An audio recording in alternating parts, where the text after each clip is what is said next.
নিজের ঘরে 5টি জিনিস রাখুন, আল্লাহর পক্ষ থেকে রিজিকে আপনার ঘরে বরকত হবে, টাকা পয়সার অভাব হবে না, কখনোই সংসারে অভাব হবে না। আল্লাহর পক্ষ থেকে রিজিক, রহমত, বরকত আপনার সংসারে আসতেই থাকবে যদি আপনি আপনার ঘরে 5টি জিনিস যদি আপনি রাখতে পারেন। 1 নম্বর হলো, আপনি যদি প্রতিদিন মাগরিবের নামাজের পরে যদি সূরাতুল ওয়াকিয়া যদি তেলাওয়াত করতে পারেন। সূরাতুর রহমানের পরের সূরার নাম হচ্ছে সূরাতুল ওয়াকিয়া। বিসমিল্লাহির রহমানির রহিম। ইযা ওয়াকাতিল ওয়াকিয়া লাইসা লিওয়াকাতিহা কাযিবা খাফিদাতুর রাফিআ। এই সূরাতুল ওয়াকিয়া প্রতিদিন মাগরিবের পরে যদি আপনি পড়তে পারেন, আল্লাহি আপনার সংসারে কখনো অভাব হবে না, রহমত, বরকত, বৃষ্টির মতো আপনার সংসারে নাজিল হবে। নবীজির প্রিয় সাহাবী আব্দুল্লাহ ইবনে মাসউদ রাদিয়াল্লাহু আনহু ইন্তেকালের পূর্ব মুহূর্তে খলিফাতুল মুসলিমিন হযরতে উসমান রাদিয়াল্লাহু আনহু আসলেন। আয়েশা বললেন, ও ভাই আব্দুল্লাহ ইবনে মাসউদ, আপনি মৃত্যুর সন্নিকটে আছেন, আপনার শারীরিক অবস্থা খুবই খারাপ। আমি আপনার পরিবারের জন্য, আপনার মেয়েদের জন্য বাইতুল মাল থেকে কিছু সম্পদ আপনাকে দেই, যেন মৃত্যুর পরে যেন আপনার পরিবারের লোকজন যেন অভোগে কেউ না থাকে, কেউ যেন ক্ষুধার্ত না থাকে, কেউ যেন খাবার দাবার যেন কষ্ট না পায়। নবীজির প্রিয় সাহাবী আব্দুল্লাহ ইবনে মাসউদ রাদিয়াল্লাহু আনহু ডেকে ডেকে বললেন, ও নবীর প্রিয় সাহাবী উসমান, না না, বাইতুল মাল থেকে আমার ছেলে মেয়েদের জন্য, সন্তানদের জন্য কিছুই দিতে হবে না।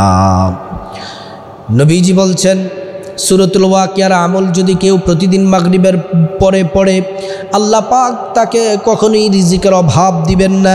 আমি আমার মেয়েদেরকে, আমি আমার সন্তানদেরকে সূরাতুল ওয়াকিয়ার আমল তাদেরকে শিক্ষা দিয়েছি। তারা যদি প্রতিদিন এই সূরার আমল করে, তাহলে কখনোই তাদের রিজিকের অভাব হবে না। এজন্য আপনার ঘরে সকলে যেন প্রতিদিন মাগরিবের পরে যেন সূরাতুল ওয়াকিয়ার আমল করে, তাহলে ঘরে আপনার রিজিকের টাকা পয়সা, ধন দৌলতের অভাব হবে না। 2 নম্বর হচ্ছে, বেশি বেশি ইস্তিগফার পড়বেন। আস্তাগফিরুল্লাহাল্লাযী লা ইলাহা ইল্লা হুয়াল হাইয়ুল কাইয়্যুম ওয়া আতুবু ইলাইহি। এই ইস্তিগফারটি পড়বেন, অথবা পড়বেন আস্তাগফিরুল্লাহ, আস্তাগফিরুল্লাহ, আস্তাগফিরুল্লাহ। ইস্তিগফার পড়লে কি হয়, আল্লাহ কোরআনে জানিয়ে দিয়েছেন, ফাকুলতু আস্তাগফিরু রাব্বাকুম ইন্নাহু কানা গফফারা। আল্লাহ তাআলা জীবনের সমস্ত গুনাহ মাফ করে দিবেন। 2 নম্বর হচ্ছে, ওয়ারযুকহু মিন হাইসু লা ইয়াহতাসিব। আল্লাহ তাআলা এমন এমন জায়গা থেকে রিজিক দিবেন যা আপনি কল্পনাও করতে পারবেন না। ইউরসিলিস সামা আলাইকুম মিদরারা ওয়া ইউমদিদুকুম বিআমওয়ালিন ওয়া বানিনা ওয়া ইয়াজআল লাকুম জান্নাতি ওয়া ইয়াজআল লাকুম আনহারা। আপনার জমিনে আল্লাহ তাআলা বৃষ্টির মাধ্যমে রিজিকের বন্দোবস্ত করে দিবেন। আল্লাহ পাক রব্বুল আলামিন সন্তান দিবেন।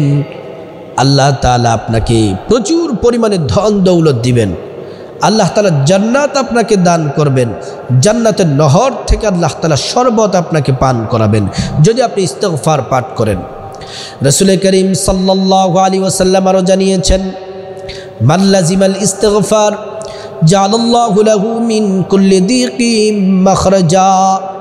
যে ব্যক্তি ইস্তিগফারের বেশি বেশি করে পাঠ করে, ইস্তিগফারের সাথে আঠার মতো লেগে থাকে, রাসূল করিম সাল্লাল্লাহু আলাইহি ওয়াসাল্লাম বলছেন, আল্লাহ তাআলা তার সকল পেরেশানি দূর করে দিবেন। আল্লাহ তাআলা রিজিকের বন্দোবস্ত করে দিবেন। যে কোনো পেরেশানি, বিপদ, রোগ মুক্তি, যত ধরনের চাওয়া আল্লাহ সব চাওয়া কবুল করবেন যদি আপনি ইস্তিগফার যদি পাঠ করেন। রাসূল করিম সাল্লাল্লাহু আলাইহি ওয়াসাল্লাম জানিয়েছেন, নবীজির কোনো গুনাহ ছিল না, তারপরেও তিনি দৈনিক 70 বার ইস্তিগফার পাঠ করতেন। আর আমাদের তো গুনাহের অভাব নেই, আমরা তো আরও বেশি বেশি করে ইস্তিগফার পাঠ করা উচিত। তিন নাম্বার হচ্ছে সূরাতুল ইখলাসের আমল করা।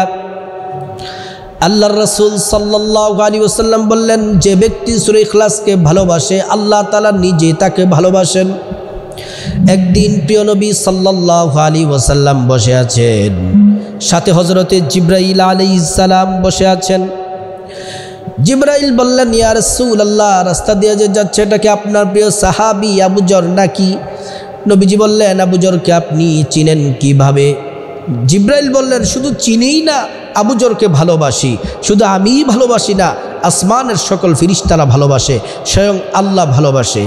নবীজি জিজ্ঞেস করলেন, কারণ কি? জিবরাইল বললেন, আবু যর বেশি বেশি করে সূরা ইখলাস পাঠ করে। সুবহানাল্লাহি ওয়া বিহামদিহি।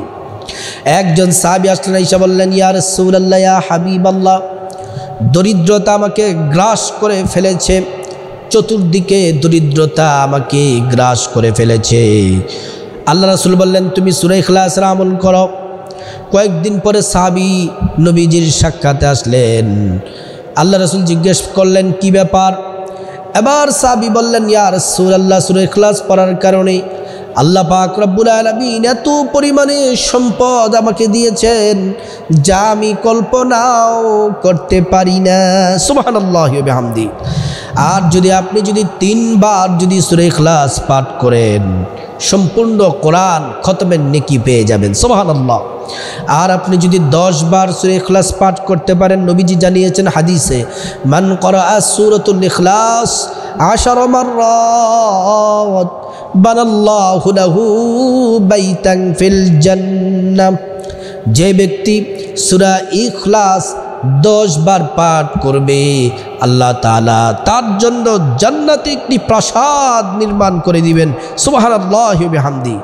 20 বার পড়লে 2টি প্রাসাদের মালিক হবেন, 30 বার পড়লে 3টি বিল্ডিংয়ের মালিক হবেন, যত বেশি পড়বেন 10-10 একটি বিল্ডিংয়ের মালিক হবেন। দুনিয়ার বিল্ডিং হয় রড, সিমেন্ট, বালি ইত্যাদি দ্বারা, জান্নাতি বিল্ডিং হবে স্বর্ণ, মণি, মুক্তা, জমরুদ, মেশক, আম্বর দ্বারা। সুবহানাল্লাহি ওয়া বিহামদিহি।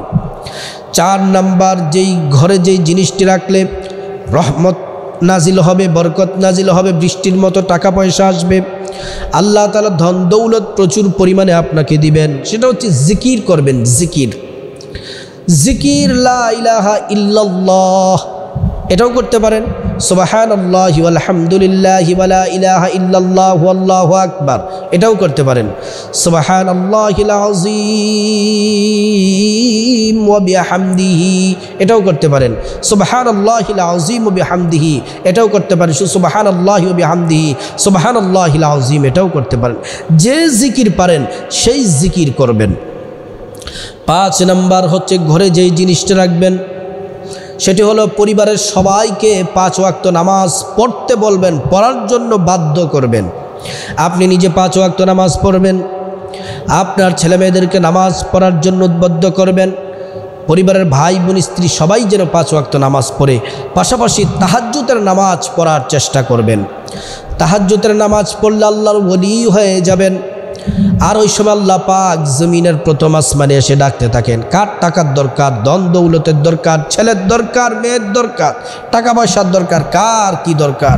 ওই সময় যদি আল্লাহর কাছে আপনি চাইতে পারেন, যা চাইবেন আল্লাহ তাআলা আপনাকে তাই দিবেন। এজন্য প্রিয় দিনী ভাই ও বোন, আপনাদেরকে অনুরোধ করে বলি, ঘরে যদি 5টি জিনিস রাখতে পারেন, আল্লাহ তাআলা আপনার ঘরে এত পরিমাণে টাকা পয়সা দিবেন, ধন সম্পদ দিবেন যা আপনি কল্পনাও করতে পারবেন না। শুধুমাত্র দুনিয়ারে ধনী হবেন না, আপনি আখিরাতেরও ধনী হয়ে যাবেন। আল্লাহ পাক আমাদের সবার ঘরে এই 5টি জিনিস রাখার আল্লাহ তাআলা তৌফিক দান করুন।